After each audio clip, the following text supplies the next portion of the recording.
అల్లూరి జిల్లా సమాచారానికి స్వాగతం.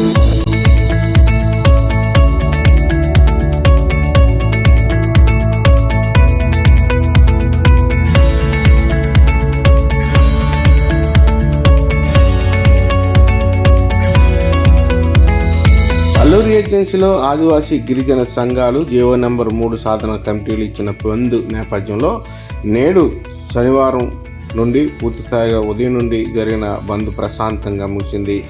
అరకు, పాడేరు, ముంచుంపుట్టు, పెదబయలు, జీమాడుగుల వంటి మండల కేంద్రాల్లో నిరసనకారులు రోడ్లపైకెక్కి దింసా నృత్యాలు రోడ్లు నిర్వహిస్తూ బంద్ను సక్రమంగా నిర్వహించారు. తమ హక్కులు, చట్టాలు కాపాడుకునేందుకు బంద్ వంటి కార్యక్రమాలు, నిరసన కార్యక్రమాలు కొనసాగిస్తూనే ఉంటామంటూ హెచ్చరించారు. ప్రభుత్వాలు స్పందించి తమ హక్కులు, చట్టాలను పూర్తిస్థాయిలో అమలు చేసే విధంగా చర్యలు చేపట్టాలని వారు కోరారు. ఆదివాసీ ప్రజా సంఘాల పిలుపుతో గిరిజన ప్రాంతంలో ఉన్నటువంటి గిరిజనులకు, అడవి బిడ్డలకు, ఆదివాసీలకు రక్షణ కవచమైనటువంటి 170 యాక్ట్ని పరిరక్షించుకోవడానికి, అదేవిధంగా జీవో నెంబర్ 3ని పునరుద్ధరించాలని ప్రజా సంఘాలు పిలుపుతో గడిచినటువంటి కాలంలో అన్ని మండల కేంద్రాల్లో కూడా ఎక్కడైతే సంతలు జరుగుతుందో ఆ సంతల్లో అవగాహన కల్పిస్తూ ర్యాలీలు చేయడం జరిగింది. అదేవిధంగా నిన్నటి రోజున అరణ్య గర్జన పేరుతో నిన్న పాడేరులో భారీ బహిరంగ సభ ఏర్పాటు చేయడం జరిగింది.